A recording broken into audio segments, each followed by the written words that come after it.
Hello दोस्तों, आप सभी का स्वागत है मेरा यूट्यूब चैनल सुबह स्टडी पे। तो चलिए शुरू करते हैं आज के क्लास। आज हम लोग पढ़ेंगे जो साइंस का चैप्टर बाय चैप्टर पढ़ रहे हैं उसका अगला पार्ट। तो चलिए शुरू करते हैं। पहला क्वेश्चन हो जाएगा, डायनेमो परिवर्तित करता है। डायनेमो परिवर्तित करता है यांत्रिक ऊर्जा को विद्युत ऊर्जा में। डायनेमो का कहेगा आर्मेचर किसका बना होता है। डायनेमो के आर्मेचर बना होता है लौह चुंबकीय पदार्थ से। और इसी से मिलता जुलता क्वेश्चन हो जाएगा कि ट्रांसफार्मर का कोरोड किसका बना होता है। तो ये बना होता है नॉर्म लोहे का। डायनेमो का जो आर्मेचर बना होता है ये लौह चुंबकीय पदार्थ से बना होता है और ट्रांसफार्मर के कोरोड बना होता है नॉर्म लोहा का। आगे देखेंगे, विद्युत मोटर बदलता है तो ये विद्युत ऊर्जा को यांत्रिक ऊर्जा में बदलता है। डायनेमो के ये अपोजिट होता है। आगे हो जाएगा, माइक्रोफोन बदलता है तो ये ध्वनि ऊर्जा को विद्युत ऊर्जा में बदलता है। माइक्रोफोन से ध्वनि ऊर्जा को विद्युत ऊर्जा में बदला जा सकता है। आगे देखेंगे, विद्युत सेल जिसे बैटरी कहते हैं ये परिवर्तित करता है तो रासायनिक ऊर्जा को विद्युत ऊर्जा में। यांत्रिक ऊर्जा को ध्वनि ऊर्जा में बदलता है तो ये बदलता है सितार। रासायनिक ऊर्जा को प्रकाश एवं ऊष्मा ऊर्जा में रूपांतरित करता है तो ये करता है मोमबत्ती। लाउड स्पीकर परिवर्तित करता है तो ये विद्युत ऊर्जा को ध्वनि ऊर्जा में परिवर्तित करता है। आगे देखेंगे, आगे हम लोग पढ़ेंगे विद्युत सेल के बारे में। विद्युत बैटरी के आविष्कार कौन किए थे। तो ये किए थे वोल्टा। शुष्क सेल कहलाता है तो प्राथमिक सेल को शुष्क सेल कहा जाता है। शुष्क सेल की क्षमता कितनी होती है। तो ये होती है 1.5 वोल्ट। सेल में संग्रहित ऊर्जा होती है तो ये होती है रासायनिक ऊर्जा। विद्युत सेल का कैथोड बना होता है। विद्युत सेल के जो कैथोड होता है ये जस्ता का बना होता है। विद्युत सेल का एनोड बना होता है तो ये बना होता है कार्बन का। सेल के एनोड पर होता है धन आवेश और सेल के कैथोड पर होता है ऋण आवेश। संचायक बैटरियों में प्रयुक्त धातु कौन सा है। तो ये हो जाएगा सीसा। गैलेना किसका अयस्क है। तो ये सीसा का अयस्क है। आगे देखेंगे, अगला क्वेश्चन हो जाएगा। अगला क्वेश्चन है, किसी लवण के जलीय विलयन को जिसमें से विद्युत धारा गुजर सकती है उसे क्या कहेंगे। तो उसे कहते हैं विद्युत अपघट्य। किसी लवण के जलीय विलयन को जिसमें से विद्युत धारा गुजर सकती है उसे क्या कहते हैं। तो विद्युत अपघट्य कहते हैं। सीसा संचायक बैटरी एवं कार बैटरी में प्रयुक्त विद्युत अपघट्य होता है तो ये होता है सल्फ्यूरिक अम्ल पर। लेक्लांसो सेल में प्रयुक्त विद्युत अपघट्य होता है तो इसमें होता है अमोनियम क्लोराइड पे। लेक्लांसो सेल का प्रयोग किया जाता है तो लेक्लांसो सेल का जो प्रयोग किया जाता है विद्युत घंटी में किया जाता है, टेलीफोन में किया जाता है और इत्यादि में किया जाता है। टेलीफोन के आविष्कार कौन किए थे। टेलीफोन के आविष्कार किए थे ग्राहम बेल। विद्युत घंटी कार्य करती है तो ये विद्युत चुंबकीय प्रभाव पे विद्युत घंटी कार्य करती है। दूरबीन के आविष्कार कौन किए थे। हेंस लेप्रेसी दूरबीन के आविष्कार किए थे। अब हम लोग पढ़ेंगे दिष्ट धारा एवं प्रत्यावर्ती धारा। किसी परिपथ में एक दिशा में बहने वाली धारा कहलाती है तो एक दिशा में जो धारा बहती है उसे कहते हैं दिष्ट धारा यानी कि डीसी धारा। आगे बढ़ेंगे, आगे हो जाएगा, यदि धारा का प्रवाह समानांतर रूप से आगे पीछे हो तो कहलाती है तो इसे कहते हैं प्रत्यावर्ती धारा। जो एक दिशा में धारा बहती है उसे कहते हैं दिष्ट धारा यानी कि डीसी और जो समानांतर रूप से आगे पीछे होती है उसे कहते हैं एसी धारा यानी कि प्रत्यावर्ती धारा। आगे बढ़ेंगे, अगला क्वेश्चन हो जाएगा। अगला क्वेश्चन है, भारत में उत्पादित प्रत्यावर्ती विद्युत धारा की आवृत्ति कितनी होती है। तो ये होती है 50 हर्ट्ज। डायोड से धारा बहती है, डायोड से जो धारा बहती है ये एक दिशा में बहती है। ट्रांसफार्मर कार्य करती है विद्युत चुंबकीय प्रेरण के सिद्धांत पे कार्य करता है ट्रांसफार्मर। ट्रांसफार्मर का आविष्कार कौन किए थे। तो माइकल फैराडे किए थे। ट्रांसफार्मर का जो क्रूड बना होता है ये बना होता है नॉर्म लोहा का। आगे बढ़ेंगे, अगला क्वेश्चन हो जाएगा, ट्रांसफार्मर की दक्षता व्यक्त की जाती है तो किलोवाट में व्यक्त की जाती है ट्रांसफार्मर की दक्षता। ट्रांसफार्मर प्रयुक्त होता है तो केवल एसी धारा में। ट्रांसफार्मर कार्य करता है उच्च एसी वोल्टेज को निम्न एसी वोल्टेज में एवं निम्न एसी वोल्टेज को उच्च एसी वोल्टेज में बदलता है। ट्रांसफार्मर जो है ये जो प्रत्यावर्ती धारा है उसे बदलने में कार्य करता है। आगे देखेंगे, आगे हो जाएगा प्रत्यावर्ती धारा। प्रत्यावर्ती धारा को दिष्ट धारा में परिवर्तित करता है तो ये करता है रेक्टिफायर, यानी कि एसी को डीसी में परिवर्तित करता है रेक्टिफायर। और इन्वर्टर का प्रयोग होता है तो डीसी को एसी में बदलने के लिए इन्वर्टर के प्रयोग करते हैं। इसके अपोजिट एसी को डीसी में बदलने के लिए रेक्टिफायर का प्रयोग करते हैं। टेलीफोन लाइन में प्रवाहित ऊर्जा होती है तो ये होती है विद्युत ऊर्जा। टेलीफोन के आविष्कारक थे तो ग्राहम बेल थे। आगे बढ़ेंगे, अगला क्वेश्चन हो जाएगा फ्लेमिंग के दाएं हाथ के नियम का प्रयोग किसकी दिशा का पता लगाने के लिए होता है तो ये प्रेरित धारा का पता लगाने के लिए फ्लेमिंग के दाएं हाथ के नियम का प्रयोग होता है। अब हम लोग पढ़ेंगे चालक, अचालक एवं अर्धचालक के बारे में।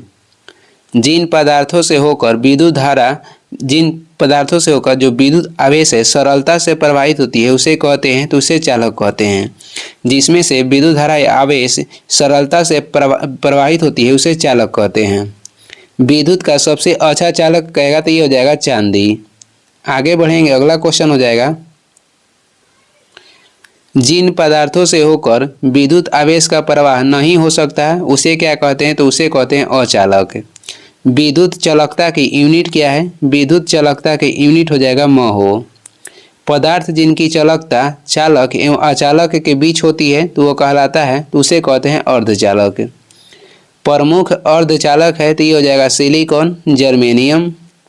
ये किस में आता है तो अर्धचालक में आता है।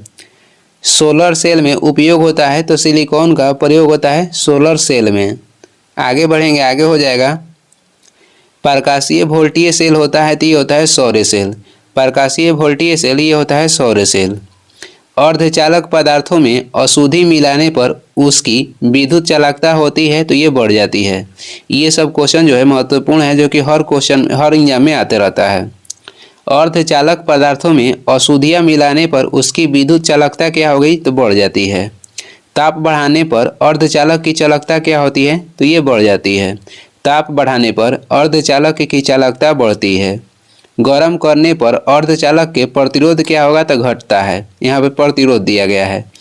गर्म करने पर अर्धचालक के जो प्रतिरोध है ये घटता है। ट्रांजिस्टर बनाए जाते हैं तो ट्रांजिस्टर अर्धचालक से बनाए जाते हैं।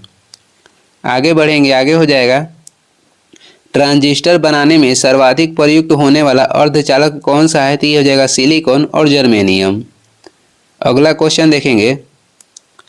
अगला क्वेश्चन है ट्रांजिस्टर के आविष्कार कौन किए थे? डब्ल्यू शाक्ले ने ट्रांजिस्टर के आविष्कार किए थे।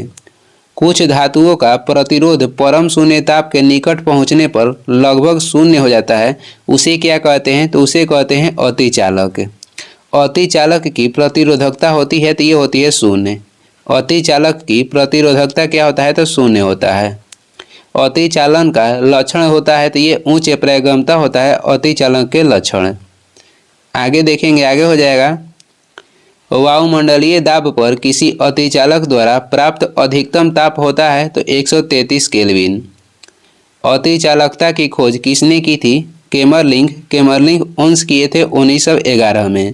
अतिचालकता की खोज किए थे केमरलिंग ओन्स 1911 में। त्वरित के दौरान भवनों की सुरक्षा के लिए किसका प्रयोग किया जाता है तो ये त्वरित चालक का प्रयोग करते हैं। और त्वरित चालक कॉपर के बनाया जाता है यानी कि तांबा के। त्वरित में अधिक मात्रा में होती है तो विद्युत ऊर्जा होती है। आगे बढ़ेंगे, त्वरित चालक का आविष्कार किसने किया था? बेंजामिन फ्रैंकलिन ने किए थे त्वरित चालक के आविष्कार। त्वरित चालक बनाए जाते हैं तो ये तांबा के बनाए जाते हैं। अब पढ़ेंगे चुंबकत्व के बारे में। प्राकृतिक चुंबक होता है तो लोहा का ऑक्साइड ये प्राकृतिक चुंबक होता है। कृत्रिम चुंबक बनाए जाते हैं लोहा से, निकेल से, कोबाल्ट से इत्यादि से। आगे देखेंगे, आगे हो जाएगा अस्थायी चुंबक बनाया जाता है। जो अस्थायी चुंबक है उसे नरम लोहा का बना होता है। अस्थायी चुंबक कहेगा तो ये बना होता है इस्पात का। अस्थायी चुंबक बना होता है नरम लोहा के। अस्थायी चुंबक कहेगा तो ये इस्पात के बना होता है। चुंबक के समान ध्रुव में होता है चुंबक का अगर ध्रुव समान होगा तो उसमें विकर्षण होगा, और चुंबक के असमान ध्रुव में क्या होता है, तो इसमें होता है आकर्षण। स्वतंत्रता पूर्वक लटका चुंबक इंगित करता है, तो ये उत्तर दक्षिण दिशा को इंगित करता है। चुंबक में लोहे को अपनी ओर आकर्षित करने की गुण क्या कहलाता है, तो ये कहलाता है चुंबकत्व। आगे बढ़ेंगे, अगला क्वेश्चन हो जाएगा, चुंबकत्व सबसे अधिक पाया जाता है, तो ये चुंबक के सिरे के निकट पाया जाता है। चुंबकत्व का अभाव होता है तो चुंबक के ठीक मध्य में चुंबकत्व का अभाव होता है। चुंबकत्व खत्म हो जाता है पीटने या उसे गर्म करने से, चुंबकत्व क्या होता है, तो खत्म हो जाता है। चुंबकीय सुई संकेत करती है, तो ये उत्तर दिशा की ओर। आगे बढ़ेंगे, आगे हो जाएगा, चुंबक के चारों ओर का वह क्षेत्र जिसमें चुंबक के प्रभाव का अनुभव किया जाता है उसे क्या कहते हैं, तो उसे कहते हैं चुंबकीय क्षेत्र। चुंबकीय क्षेत्र का एसआई मात्रक क्या है, तो चुंबकीय क्षेत्र के एसआई मात्रक टेस्ला है, और चुंबकीय क्षेत्र का सीजीएस मात्रक कहेगा तो ये हो जाएगा गॉस। चुंबकीय क्षेत्र का एसआई मात्रक टेस्ला हो जाएगा और चुंबकीय क्षेत्र का सीजीएस मात्रक कहेगा तो गॉस हो जाएगा। चुंबकीय क्षेत्र की तीव्रता का एसआई मात्रक क्या है, तो ये हो जाएगा टेस्ला, या इसे न्यूटन पर एम्पियर मीटर कह सकते हैं, या इसे वेबर पर मीटर स्क्वायर कह सकते हैं। चुंबकीय क्षेत्र के तीव्रता का एसआई मात्रक हो जाएगा टेस्ला, या न्यूटन पर एम्पियर मीटर, या वेबर पर मीटर स्क्वायर।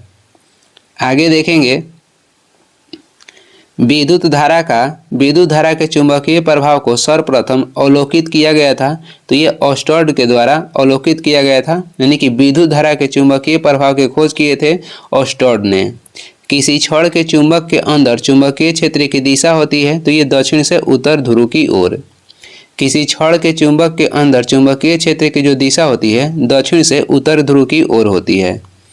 आगे देखेंगे, आगे हो जाएगा, किसी स्थान पर पृथ्वी का संपूर्ण चुंबकीय क्षेत्र क्षैतिज तल के साथ जितना कोण बनाता है उस स्थान क्या कहलाता है, तो उसे कहते हैं नमन कोण।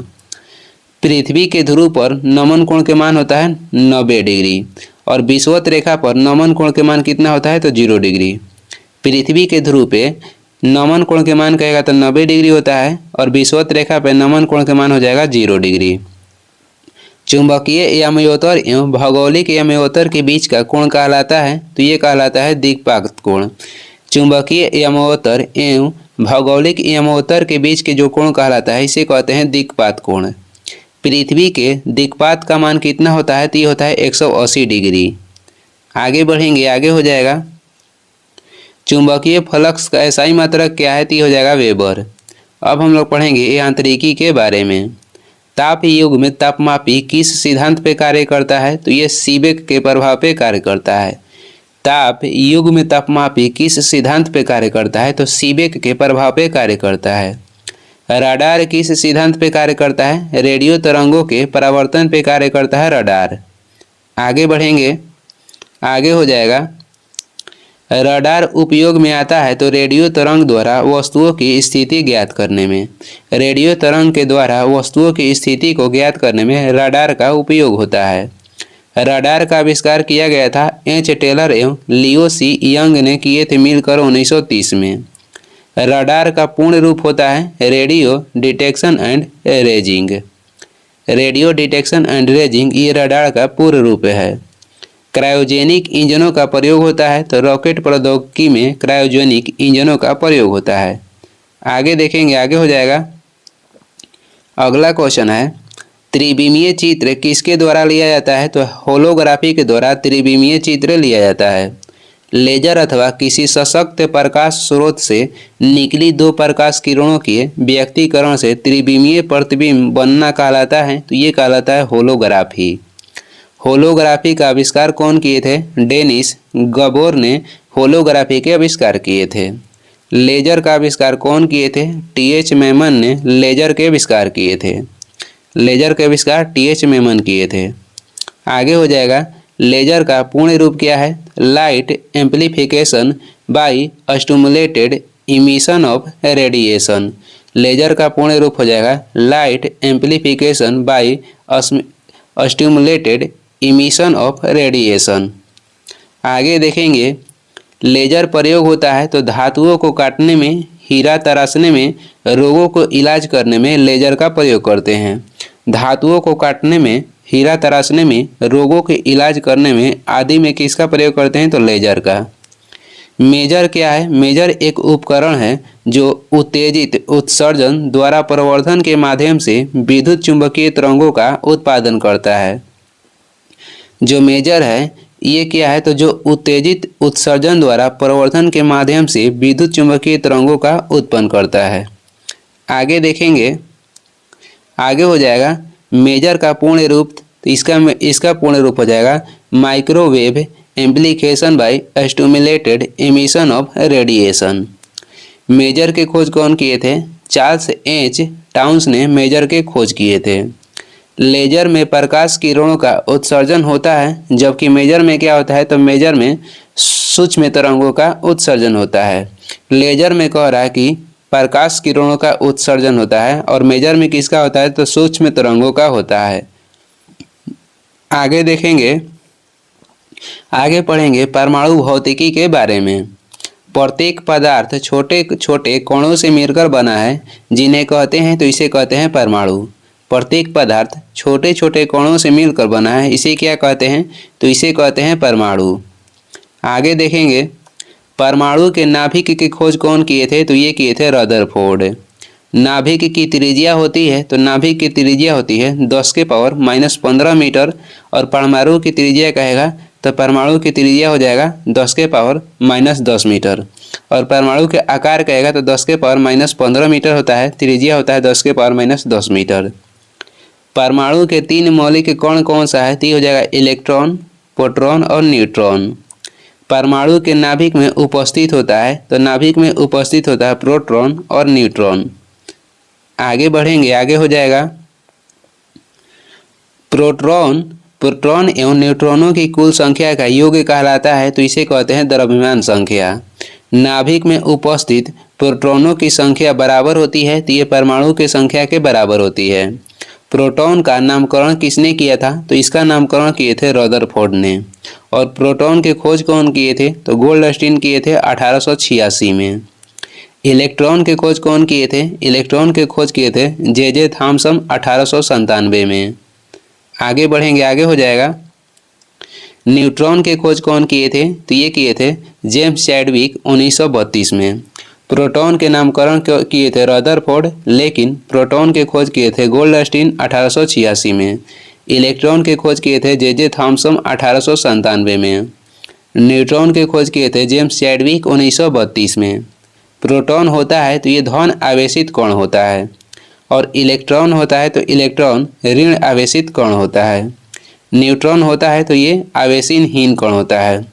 प्रोटॉन धन आवेशित हो जाएगा, इलेक्ट्रॉन ऋण आवेशित, और न्यूट्रॉन कहेगा तो आवेशहीन होता है। प्रोटॉन का भार इलेक्ट्रॉन के भार के होता है, तो ये होता है 1840 गुना। प्रोटॉन का जो भार है इलेक्ट्रॉन के भार क्या होता है? तो 1840 गुना। पॉजिट्रॉन एक है, तो पॉजिट्रॉन एक धन आवेशित कण है। आगे देखेंगे, आगे हो जाएगा पॉजिट्रॉन की खोज किसने किया था? तो ये किए थे एंडरसन ने 1932 में। न्यूट्रिनो है तो ये द्रव्यमान व आवेश रहित कण है। जो न्यूट्रिनो है ये द्रव्यमान एवं आवेश रहित कण है। न्यूट्रिनो की खोज कौन किए थे? तो ये किए थे पाउली 1930 में। फोटोन होता है तो फोटोन ऊर्जा के बंडल होता है। परमाणु विद्युत के होता है, तो जो परमाणु है ये विद्युत के उदासीन होता है। अब हम लोग पढ़ेंगे रेडियो सक्रिय तत्व के बारे में। आगे हो जाएगा तत्व जो स्वतः विघटित होकर विकिरण उत्सर्जित करते हैं उसे कहते हैं, तो उसे रेडियो सक्रिय तत्व कहते हैं।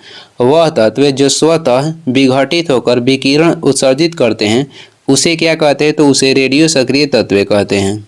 पदार्थों से विघटन के फलस्वरूप निकलने वाली किरणें कहलाती है, तो ये रेडियो सक्रिय किरणें कहलाती है।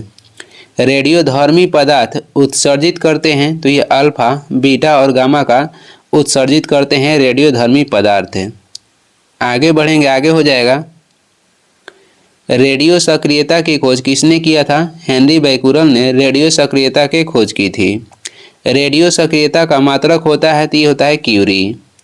रेडियो सक्रियता की माप की जाती है, जीएम काउंटर के द्वारा रेडियो सक्रियता की माप की जाती है।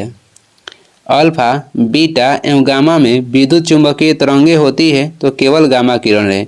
इन तीनों किरणों में कह रहा है कि अल्फा, बीटा और गामा में विद्युत चुंबकीय तरंग कौन होता है, तो इसमें केवल गामा किरण विद्युत चुंबकीय तरंग होता है। ये महत्वपूर्ण क्वेश्चन है।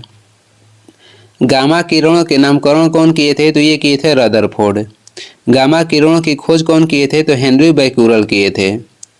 आगे देखेंगे, आगे हो जाएगा, वेधन क्षमता सबसे अधिक तथा तरंग दैर्घ्य सबसे कम होता है तो गामा किरणों का। वेधन क्षमता सबसे अधिक होगा और तरंग दैर्घ्य सबसे कम होगा तो गामा किरण का। कोबाल्ट 60 है तो ये रेडियो एक्टिव समस्थानिक है। कोबाल्ट 60 क्या है, तो रेडियो एक्टिव समस्थानिक है। कोबाल्ट 60 उत्सर्जित करता है तो ये गामा किरण कोबाल्ट 60 का उत्सर्जित करता है। आगे देखेंगे, आगे हो जाएगा, कोबाल्ट 60 से उत्सर्जित गामा किरणों का प्रयोग होता है तो ये कैंसर के इलाज में इसका प्रयोग होता है। आयोडीन 131 समस्थानिक का प्रयोग होता है। थायराइड ग्रंथि के कैंसर के इलाज में आयोडीन 131 समस्थानिक का प्रयोग करते हैं। रेडियम की खोज किसने की थी, रेडियम की खोज की थी रॉबर्ट पियरे एवं मैडम क्यूरी ने। जीव के अवशेष की आयु का पता लगाया जाता है तो कार्बन डेटिंग विधि के द्वारा जीवों के अवशेष के आयु के पता लगाया जाता है। आगे देखेंगे,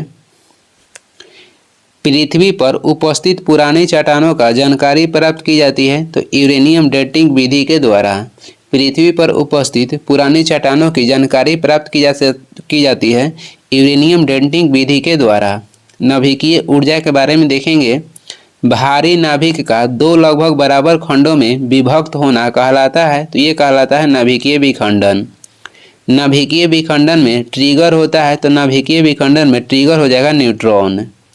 आगे देखेंगे, अगला क्वेश्चन है, अनियंत्रित श्रृंखला अभिक्रिया होती है तो नाभिकीय विखंडन में अनियंत्रित श्रृंखला अभिक्रिया होती है। परमाणु बम का सिद्धांत आधारित है तो नाभिकीय विखंडन पर परमाणु बम के सिद्धांत आधारित है और ये कार्य करता है अनियंत्रित श्रृंखला अभिक्रिया पे। परमाणु बम में प्रयोग होने वाला तत्व कौन सा है, तो यूरेनियम 235 एवं प्लूटोनियम 239। जो हिरोशिमा पे बम गिराया गया था उसमें यूरेनियम 235 का प्रयोग हुआ था। जो नागासाकी पे बम गिराया गया था उसमें प्लूटोनियम 239 का प्रयोग किया गया था। प्रथम परमाणु बम बनाया गया था रॉबर्ट ओपनहोमर के द्वारा 1945 ईस्वी में। आगे देखेंगे, आगे हो जाएगा, सूर्य की ऊर्जा का स्रोत क्या है, तो नाभिकीय संलयन हो जाएगा। हाइड्रोजन बम आधारित है तो नाभिकीय संलयन पे हाइड्रोजन बम आधारित है। हाइड्रोजन बम विकसित किया गया था एडवर्ड टेलर के द्वारा 1952 में हाइड्रोजन बम विकसित किया गया था। नाभिकीय या परमाणु रिएक्टर होता है तो ये आणविक भट्टी होता है। आगे देखेंगे, प्रथम नाभिकीय रिएक्टर बनाया गया था तो एनरिक फर्मी के द्वारा बनाया गया था 1942 में। कहाँ पे, तो शिकागो में। प्रथम जो नाभिकीय रिएक्टर बनाया गया था ये बनाया गया था एनरिक फर्मी के द्वारा 1942 में। कहाँ पे, तो शिकागो में। प्रथम भारतीय नाभिकीय भट्टी कौन सा है, तो ये हो जाएगा अप्सरा। प्रथम नाभिकीय भट्टी कौन सा है, अप्सरा। नाभिकीय रिएक्टर में मंदक के रूप में प्रयोग किया जाता है तो मंदक के रूप में प्रयोग करते हैं ग्रेफाइट या भारी जल का। नाभिकीय रिएक्टर में मंदक के रूप में प्रयोग करते हैं ग्रेफाइट या भारी जल का। रिएक्टर में नियंत्रक छड़ के रूप में प्रयोग की जाती है तो कैडमियम या बोरॉन की छड़ का प्रयोग करते हैं नाभिकीय रिएक्टर में नियंत्रक के रूप में।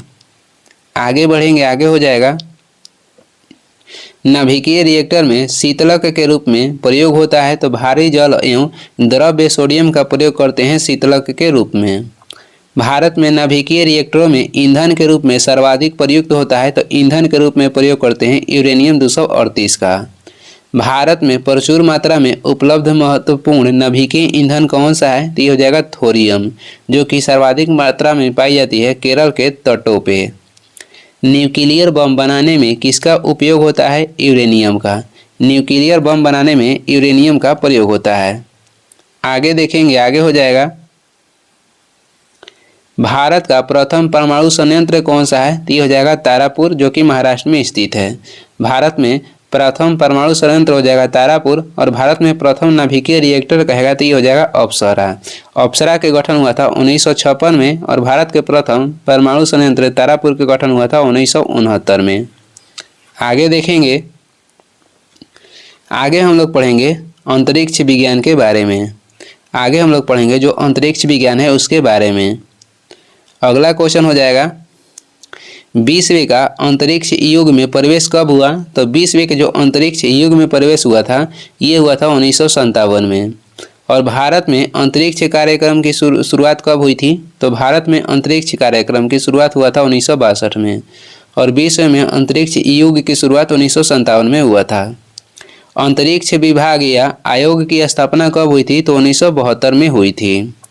अंतरिक्ष में प्रथम जानवर कौन गया था? लाइका, जो कि कुतिया थी। अंतरिक्ष में पहुंचने वाला प्रथम व्यक्ति कौन थे? मेजर यूरी गागरिन, जो कि सोवियत संघ रूस के थे, और ये पहुंचे थे 1961 में। आगे बढ़ेंगे, आगे हो जाएगा अंतरिक्ष में जाने वाली प्रथम महिला कौन थी? तो अंतरिक्ष में जाने वाली प्रथम महिला हो जाएंगी वेलेंटिना तेरेस्कोवा, जो कि सोवियत संघ रूस की थी, और ये गई थी 2 साल बाद 1963 में।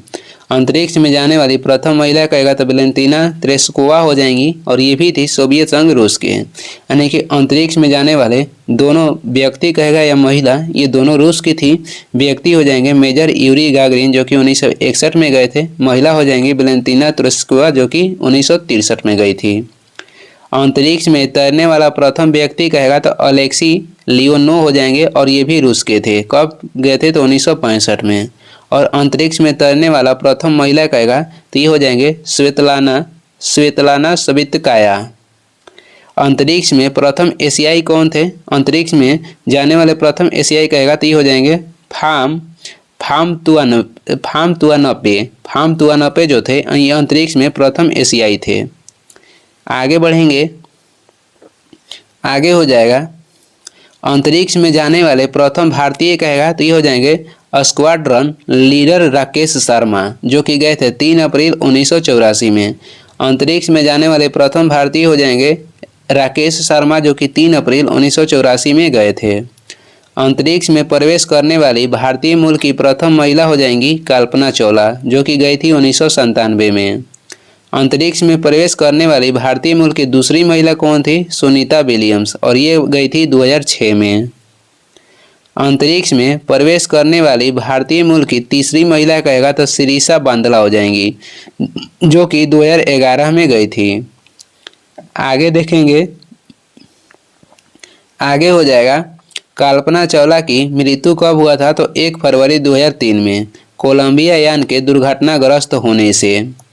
कल्पना चावला की मृत्यु कब हुआ था? 1, 2, 3, यानी कि 1 तारीख, दूसरा महिला, और 2003। कोलंबिया यान जो कोलंबिया यान था ये दुर्घटनाग्रस्त हो गया था, इसी में कल्पना चावला की मृत्यु हो गई। सर्वाधिक समय तक अंतरिक्ष में रहने वाली महिला कौन सी हैं? तो क्रिस्टीना कोच, जो कि 328 दिन रही हैं, और ये 2020 में गई थी, अमेरिका के हैं। प्रथम मानव रहित अंतरिक्ष यान कौन सा है? तो प्रथम मानव रहित अंतरिक्ष यान कहेगा तो लूना 16 हो जाएगा। भारत का प्रथम चालक रहित यान कौन सा है? तो लक्ष्य। भारत का प्रथम चालक रहित यान हो जाएगा लक्ष्य। चंद्रमा पर उतरने वाला प्रथम चालक विहीन अंतरिक्ष यान कौन था? तो लूना जो 9 था, ये चंद्रमा पर उतरने वाला प्रथम चालक विहीन था। और लूना 16 क्या है? तो ये प्रथम मानव रहित अंतरिक्ष यान है, और ये चंद्रमा पर उतरने वाला है, और ये अंतरिक्ष पे। लूना 16 कहेगा तो अंतरिक्ष यान था, और चंद्रमा पर उतरने वाला प्रथम चालक विहीन अंतरिक्ष यान कहेगा तो लूना 9 हो जाएगा। ये चंद्रमा के लिए था। आगे देखेंगे, आगे हो जाएगा चंद्रमा पर पैर रखने वाला प्रथम व्यक्ति कौन थे? नील आर्मस्ट्रॉन्ग, और ये अमेरिका के थे, जो कि गए थे 21 जुलाई 1969 में। चंद्रमा पर मानव को पहुंचाने वाला प्रथम अंतरिक्ष यान कौन था? तो चंद्रमा पर मानव को पहुंचाने वाला अंतरिक्ष यान कहेगा तो अपोलो 11 हो जाएगा। चंद्रमा पर मानव भेजने वाला प्रथम देश कौन सा है? तो संयुक्त राज्य अमेरिका हो जाएगा, जो कि गए थे नील आर्मस्ट्रॉन्ग 1969 में। प्रथम अंतरिक्ष पर्यटक कौन थे? डेनिस टिटो थे, और ये अमेरिका के थे। आगे बढ़ेंगे, आगे हो जाएगा प्रथम यानी कि पहली महिला अंतरिक्ष पर्यटक कौन थी?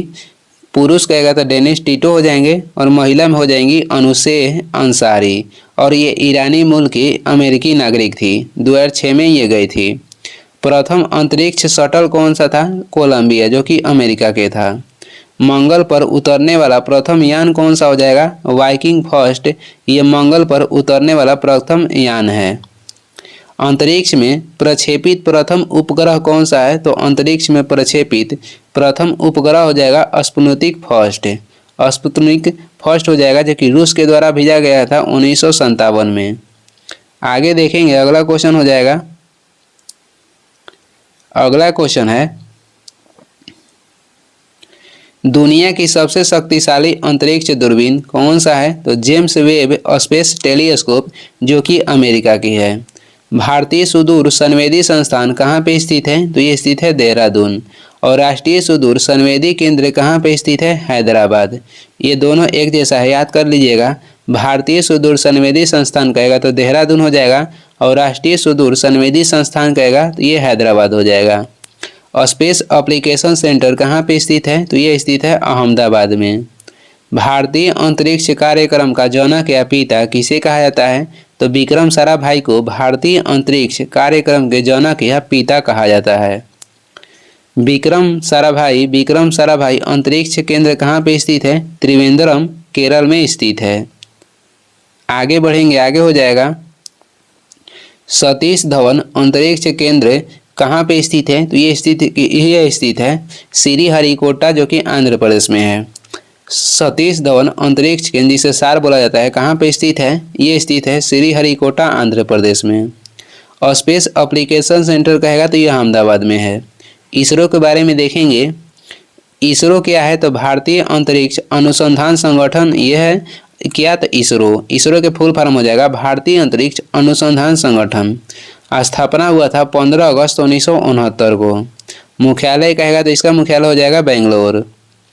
आगे बढ़ेंगे, अगला क्वेश्चन हो जाएगा। इसरो के प्रथम अध्यक्ष कहेगा तो विक्रम साराभाई थे। नासा के गठन कब हुआ था? 1958 में हुआ था। मुख्यालय वाशिंगटन DC है। सभी देशों के स्पेस एजेंसियां देखेंगे। नासा हो जाएगा अमेरिका के, जाक्सा हो जाएगा जापान के, CNSA हो जाएगा चीन के, ISA हो जाएगा इजराइल के, और कहेगा रोसकोस्मोस हो जाएगा ये कहाँ के? तो रूस के, और ये हो जाएगा सुपार्को कहेगा तो पाकिस्तान का हो जाएगा। AEB ये ब्राज़ील के है। ये क्या था? तो सभी देशों के स्पेस एजेंसियां है। आगे देखेंगे भारतीय उपग्रह के बारे में। प्रथम भारतीय उपग्रह कौन सा था? तो इसका नाम था आर्यभट्ट, जो कि छोड़ा गया था 19 अप्रैल 1975 को सोवियत संघ से प्रक्षेपित किया गया था। भारत में निर्मित एवं भारत में प्रक्षेपित भारत का प्रथम कहेगा उपग्रह कौन था जो कि कृत्रिम था? तो ये हो जाएगा रोहिणी, जिसका नाम था RS-1। भारत का पहला मौसम उपग्रह कहेगा तो कल्पना 1 हो जाएगा। पुराना नाम क्या है? तो मैटसेट। भारत का पहला मौसम उपग्रह मैटसेट है, नया नाम हो जाएगा कल्पना 1। और भारत में निर्मित एवं भारत में प्रक्षेपित भारत के प्रथम उपग्रह जो कि कृत्रिम था, उसका नाम हो जाएगा रोहिणी। भारत का प्रथम संचार उपग्रह कौन है? तो भारत के प्रथम संचार उपग्रह एप्पल हो जाएगा, जिसे प्रक्षेपित किया गया था 1981 में। आगे देखेंगे, पहला पृथ्वी अवलोकन उपग्रह कौन सा है? तो ये हो जाएगा EOS-03। भारत का पहला सौर मिशन कौन सा है? आदित्य L1 भारत के पहला सौर मिशन है। अब हम लोग पढ़ेंगे प्रक्षेपण यान के बारे में। SLV का पूर्ण रूप क्या होता है? तो ये हो जाएगा सैटेलाइट लॉन्च व्हीकल। SLV के पूर्ण रूप हो जाएगा सैटेलाइट लॉन्च व्हीकल। आगे देखेंगे SSLV का पूर्ण रूप क्या हो जाएगा? Small satellite launch vehicle. PSLV के पूर्ण रूप कहेगा तो पोलर सैटेलाइट लॉन्च व्हीकल हो जाएगा। GSLV के पूर्ण रूप क्या होता है? तो हो जाएगा जियो सिक्नोक्रोनस सैटेलाइट लॉन्च व्हीकल हो जाएगा। जियो सिक्नोक्रोनस सैटेलाइट लॉन्च व्हीकल हो जाएगा GSLV का पूर्ण रूप। आगे देखेंगे, अगला क्वेश्चन है SLV-3 भारत का प्रथम प्रक्षेपण यान था। SLV जो था SLV-3 ये भारत के प्रथम प्रक्षेपण यान था। और PSLV का अन्य नाम कहेगा तो वक्र हॉर्स है। वक्र हॉर्स PSLV का अन्य नाम है। चंद्रयान प्रथम के बारे में देखेंगे। चंद्रमा के लिए भारत का पहला मिशन हो जाएगा चंद्रयान प्रथम। प्रक्षेपण तिथि कहेगा तो चंद्रयान प्रथम को प्रक्षेपित किया गया था 22 अक्टूबर 2008 को। किसके द्वारा किया गया था तो ये किया गया था इसरो के द्वारा। प्रक्षेपण स्थल कहेगा तो ये हो जाएगा सतीश धवन अंतरिक्ष केंद्र। कहाँ से प्रक्षेपित किया गया था? सतीश धवन अंतरिक्ष केंद्र से। प्रक्षेपण यान के नाम हो जाएगा PSLV XLC-11। प्रक्षेपण यान के क्या नाम हो जाएगा तो PSLV XLC-11 है। आगे देखेंगे चंद्रयान प्रथम के जब प्रक्षेपण हुआ था उस समय तत्कालीन इसरो के प्रमुख कौन थे तो ये थे जी माधवन राय थे। चंद्रयान प्रथम 14 नवंबर 2008 को चंद्रमा के स्केलेटन क्रेटर के जवाहर पॉइंट नामक स्थान पर उतरा और पानी का पता लगाया। जो चंद्रमा 1 था 14 नवंबर 2008 को चंद्रमा के स्केलेटन क्रेटर के जवाहर पॉइंट नामक स्थान पर उतरा और वहां पे पानी के पता लगाया था। किसके द्वारा? चंद्रयान 2 को प्रक्षेपण किया गया था तो इसरो के द्वारा, और प्रथम को भी इसरो के द्वारा। प्रक्षेपण स्थल कहेगा तो वही हो जाएगा सतीश धवन अंतरिक्ष केंद्र, और इसका प्रक्षेपण यान हो जाएगा GSLV Mk3M1। उसके क्या था तो C-11 था। तत्कालीन इसरो के प्रमुख कौन थे चंद्रयान 2 के समय तो K-Sivan थे, और प्रथम के समय कहेगा तो माधवन राय थे। आगे बढ़ेंगे। चंद्रयान 2 के महत्वपूर्ण 3 हिस्से कौन से थे? ऑर्बिटर, लैंडर और रोवर था। लैंडर को विक्रम तथा रोवर का नाम क्या था तो प्रज्ञान। चंद्रयान 2 के महत्वपूर्ण 3 हिस्से थे जिसका नाम था ऑर्बिटर, लैंडर और रोवर। लैंडर को विक्रम तथा रोवर को प्रज्ञान नाम दिया गया था। अब हम लोग पढ़ेंगे चंद्रयान 3 के बारे में। आगे हो जाएगा। प्रक्षेपित इसका तिथि क्या था तो 14 जुलाई 2023 को इसे प्रक्षेपित किया गया था। किसके द्वारा तो इसरो के द्वारा, और प्रक्षेपण स्थल वही हो जाएगा सतीश धवन अंतरिक्ष केंद्र। प्रक्षेपण यान के नाम क्या था? LV-M3M4। तत्कालीन इसरो के प्रमुख कौन थे तो S सोमनाथ थे। आगे बढ़ेंगे। चंद्रयान 3 के तीन मॉड्यूल कौन था तो प्रोपल्शन हो जाएगा, लैंडर हो जाएगा एवं रोवर हो जाएगा, जिसका नाम कहेगा तो प्रज्ञान है। इसके लैंडिंग जगह को शिव शक्ति तथा इम्पैक्ट हुआ उसे तिरंगा पॉइंट कहा गया। ये जहाँ पे लैंडिंग किया था उसका नाम हो गया शिव शक्ति, और जहाँ पे इम्पैक्ट हुआ है उसका नाम हो जाएगा तिरंगा पॉइंट। आगे देखेंगे। आगे हो जाएगा। आगे हम लोग पढ़ेंगे मंगलयान के बारे में, यानी कि मार्स ऑर्बिटर मिशन के बारे में। प्रक्षेपित तिथि कहेगा तो हो जाएगा 5 नवंबर 2013। भारत द्वारा मंगलयान मिशन को कब प्रक्षेपित किया गया था? 5 नवंबर 2013 को। किसके द्वारा किया गया था तो इसरो के द्वारा। प्रक्षेपण स्थल कहेगा तो सतीश धवन अंतरिक्ष केंद्र हो जाएगा, और प्रक्षेपण यान कौन सा था तो PSLV XLC-25 था। उस समय कहेगा तत्कालीन इसरो के प्रमुख कौन थे? के राधाकृष्णन थे। और ये इस वीडियो का लास्ट क्वेश्चन है। वीडियो को लास्ट तक देखने के लिए धन्यवाद। वीडियो पसंद आ रहा है तो लाइक कर दें, चैनल पर नए हैं तो सब्सक्राइब भी कर दें। कुछ सुझाव एवं सलाह देना है तो कमेंट करके ज़रूर बताएं, और इसका PDF चाहिए तो डिस्क्रिप्टिव में टेलीग्राम के लिंक है, वहाँ से डाउनलोड कर लीजिए, या टेलीग्राम पर सर्च भी कर सकते हैं सुबह स्टडी। Thank you.